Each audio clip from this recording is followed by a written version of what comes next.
Welcome to episode 68 of the Epic Classroom Podcast. I'm Trevor Muir, and this is where we explore how to make learning meaningful, dynamic, transformative, epic, so students don't just get through school, they thrive because of it.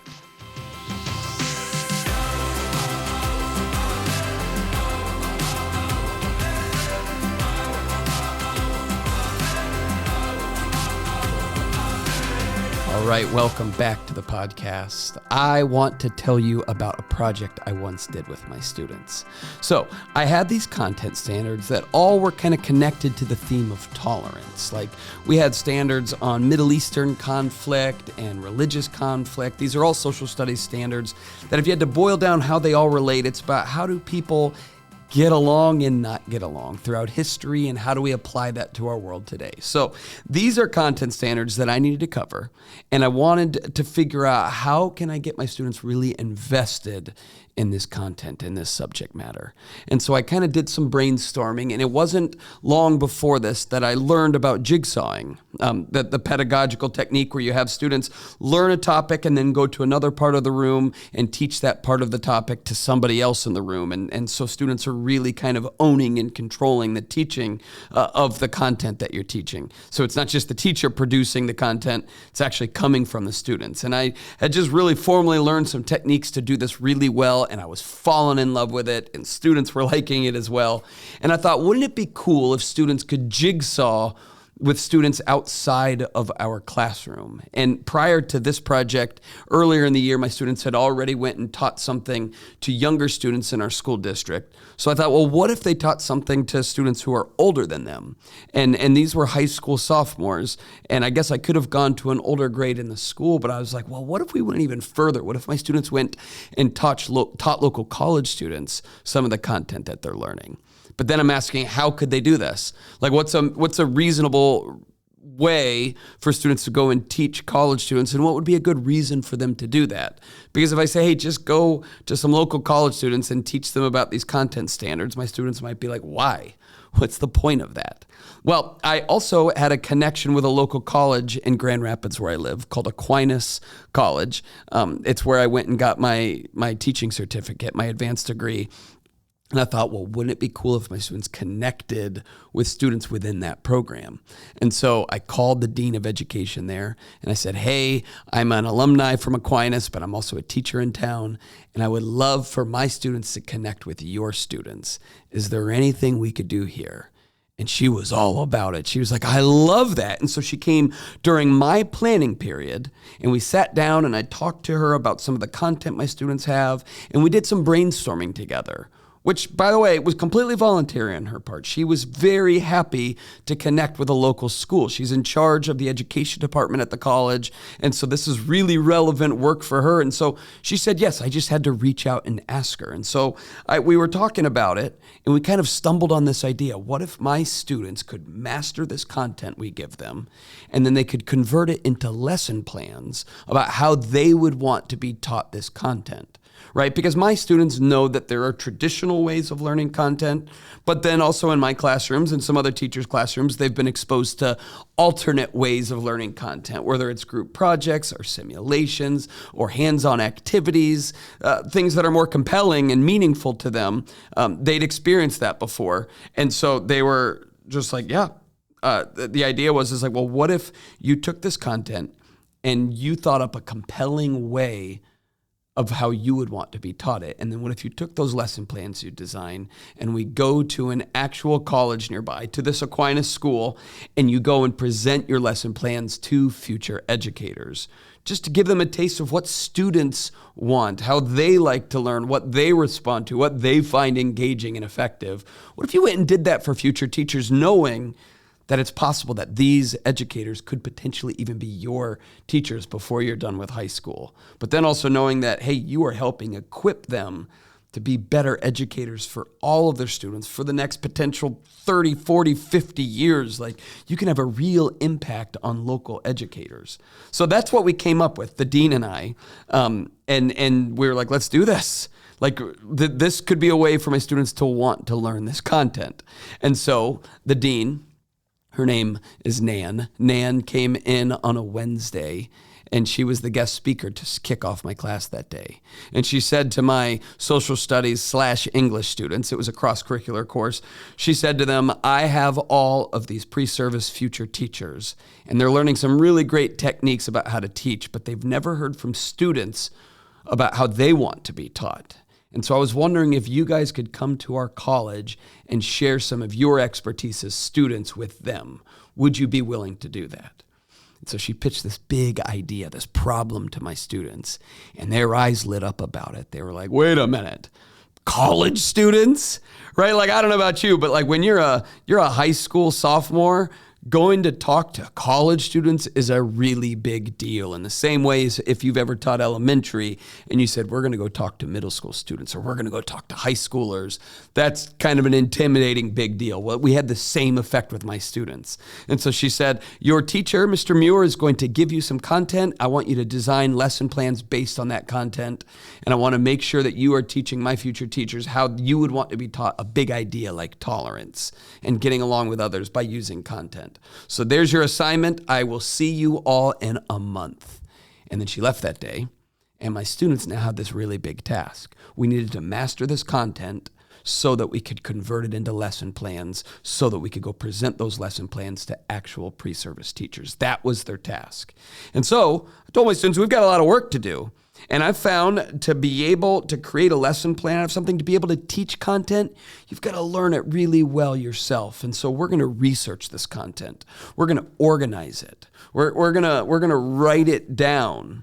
And then we're going to convert it into lesson plans. And I told them one of the best ways to research and write down content is to write expository essays. And to make sure that they're really strong and your sources are strong, we're going to use MLA format to make sure that it's all accurate information that we're presenting to these pre-service teachers, because accuracy matters with this.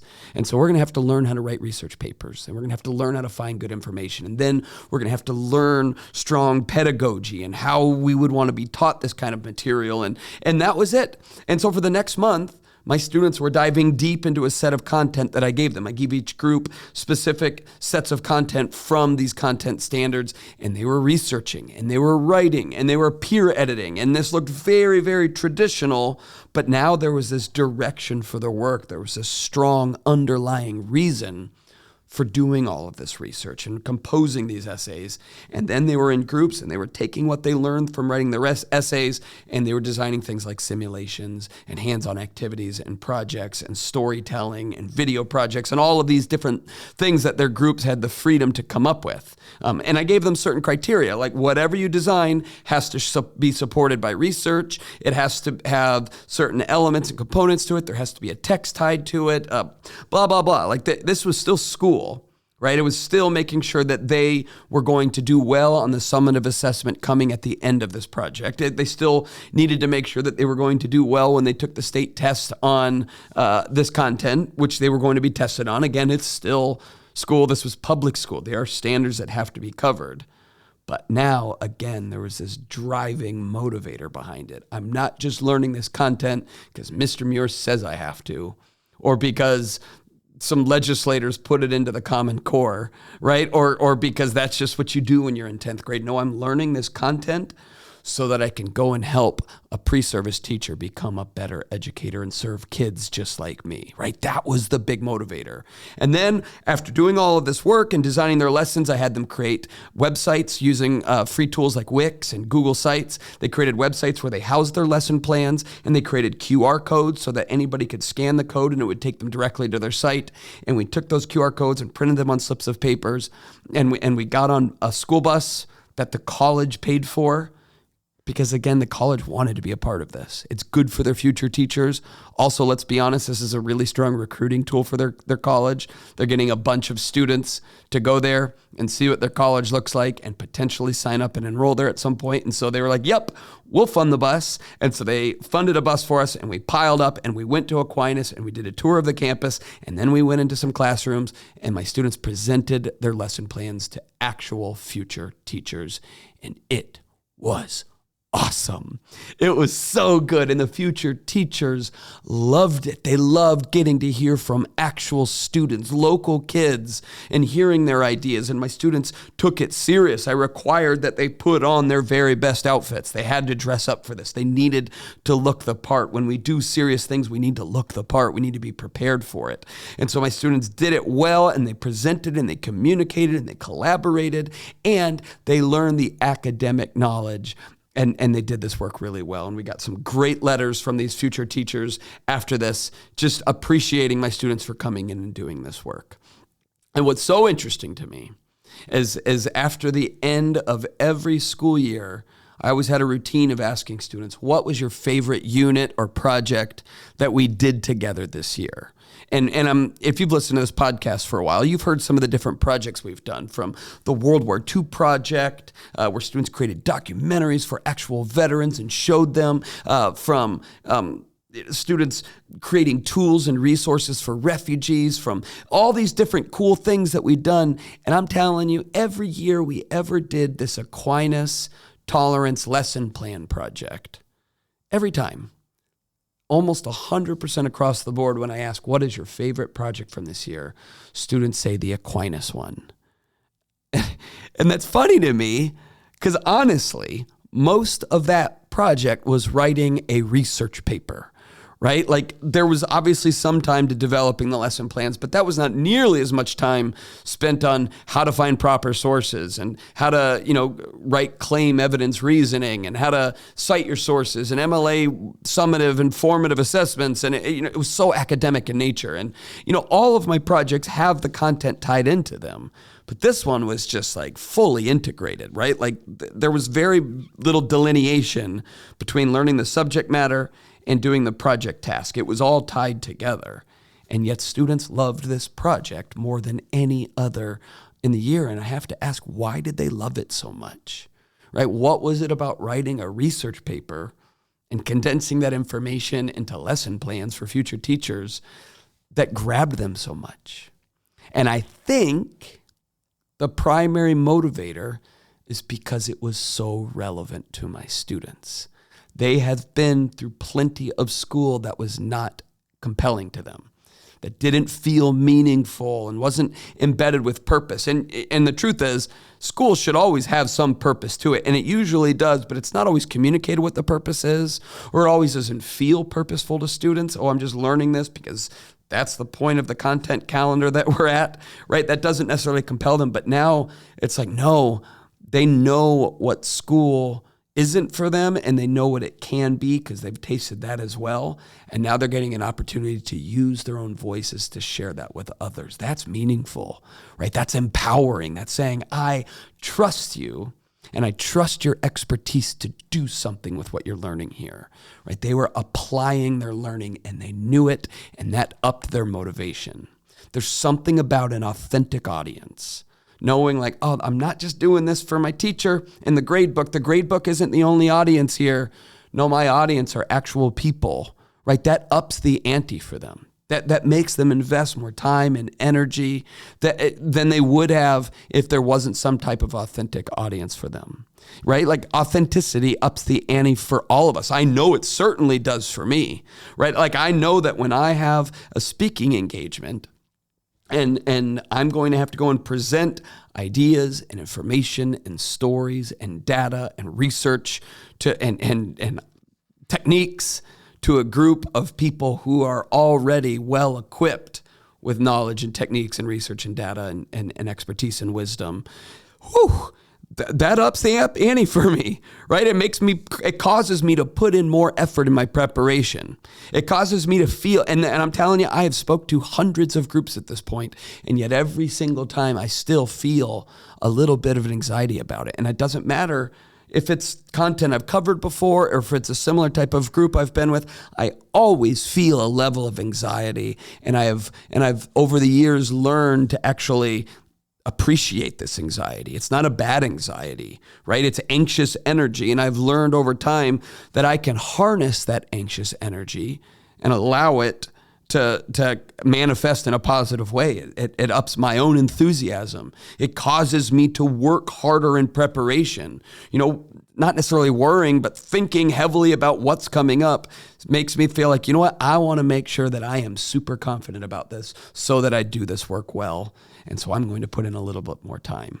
I'm going to make sure that I go through my slide deck over and over and make sure that there are not typos, that there aren't spacing issues, that I've got all my images centered, that I've covered all my bases.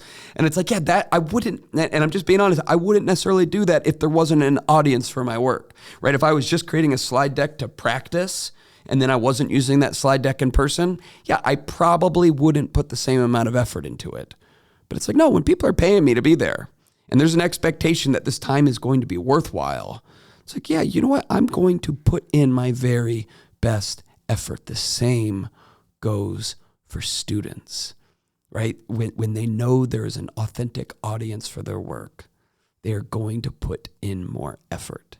This last summer, I was asked to be a part of the closing keynote for the annual AP conference. So the College Board puts on an annual conference every year, and they chose 4 people to go and do a little 20-minute part of the closing keynote, and they asked me to do it, and I got to go do it, and it was so much fun. I was in Boston, it was in front of a few thousand people, and it was exciting and big and a huge audience, and it was also absolutely terrifying. And again, I've been in front of groups, plenty of groups before, and I've been in front of big groups before, but there is something about being in front of that many people at that high profile of a conference that just gets your heart racing a little bit, right? Especially, and if I'm being honest, with a crowd of AP educators, right? Like these are people who are teaching really advanced material, and now I've got to go up there and talk to them. And honestly, when they asked me to do this, I was wondering why are you choosing me to do this? Because I've always appreciated AP advanced placement courses and the fact that students have an opportunity to earn college credit before they get to college. It's a great thing. And I've also heard about AP for All programs like Northview High School in Grand Rapids, where I live, offering AP to every single student in the school, starting with freshman year, right? Making it available for all kids and kids from all socioeconomic and racial and every background. It's so I appreciate it, but AP is traditionally a pretty packaged up curriculum, right? It's pretty tight. There's not usually traditionally a whole lot of variation in how or what AP content is taught. Obviously teachers have added their own flair to it, but there's definitely a box curriculum feel to it over time traditionally. And I know that from my own experience of being in AP classes as a student and teaching them this is, I don't know, I don't like the word scripted because it's not fully scripted, but man, it's definitely, here's what an AP course looks like. Here's how it looks mapped out. And I appreciate that, but I'm also that is not generally what I talk about. Right? If you listen to this podcast often, or you read my stuff, or if you've seen me speak or watch my videos, whatever, that's just not generally the stuff that I am talking about a whole lot. In fact, I've got quite a bit of content out there about why I'm not a big fan of scripted curriculum. And we need more teacher creativity, and we need more student empowerment and voice and choice and unexpected. And so I was like, wait a minute, why do you want me to come and speak at this? Not that I'm turning it down. It sounds great. But why Trevor Muir? And they told me that over the last few years, they've seen an increasing number of AP teachers doing project-based learning in their courses.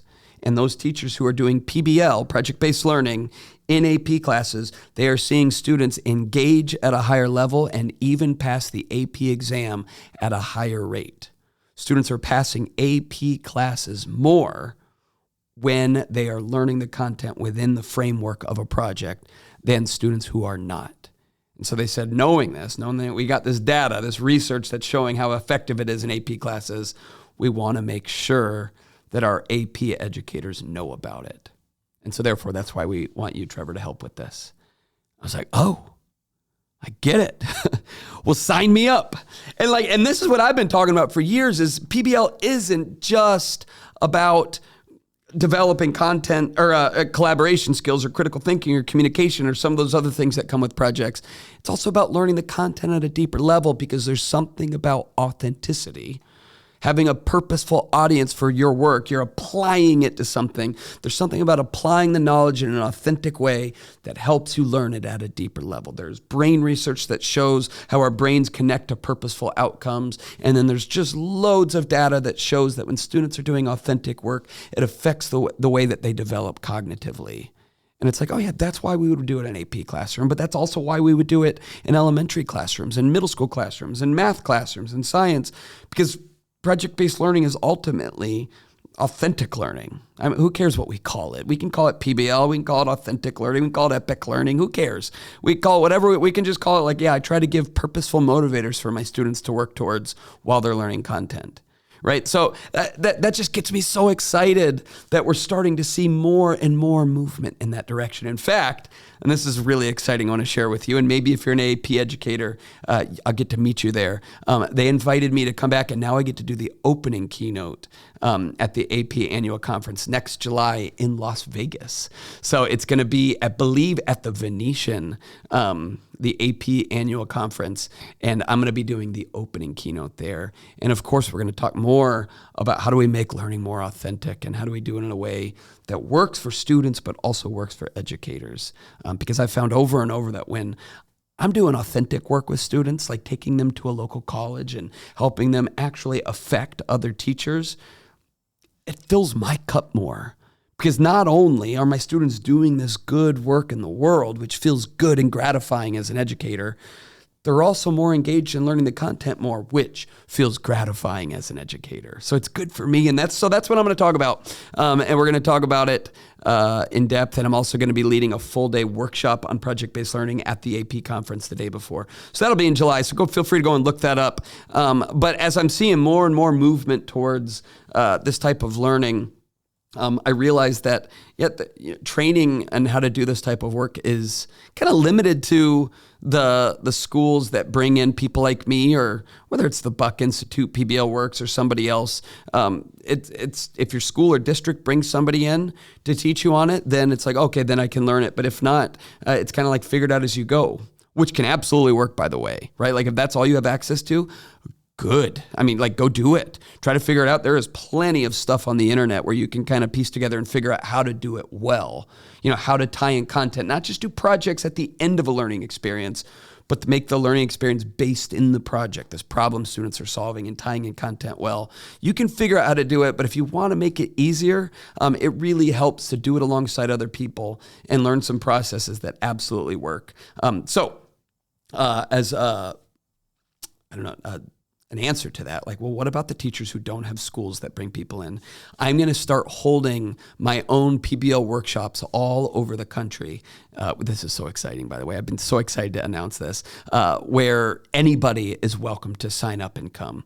And at these workshops, there is full professional development credit offered to you, and so it can go towards your learning goals. As an educator, your renewing of certificate, that's offered. Also, there's catered lunch and a copy of my book you get, but then you also just get to spend a whole day learning the process of how to plan and lead this type of work well as actual concrete time with me and other educators in the room, planning and creating really dynamic projects that are authentic and purposeful for students. And so the very first project-based learning workshop, which I'm calling the Epic PBL Workshop, is going to be here in Grand Rapids, where I live, actually specifically Ada, Michigan. I've rented out a really cool retreat center here on this beautiful piece of property called Roselle Park.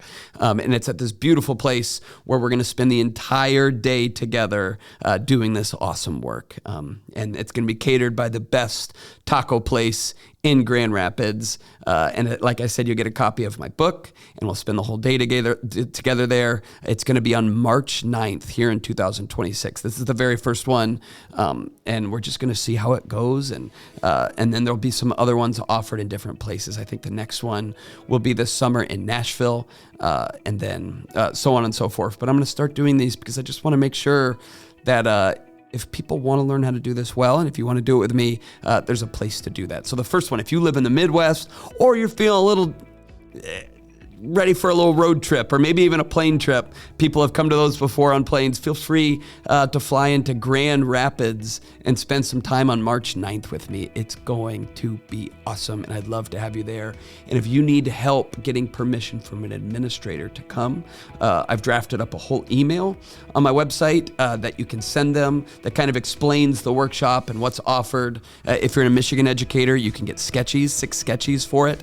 But everybody else, you would also get at least a certificate from me saying that you attended. But that's all going to be outlined in that email, so you can send that to ask for a request to be there. So if that's something that sounds interesting to you, I'd love to have you. I also have an online course called the PBL Masterclass, where you can learn more about that at epicpbl.com.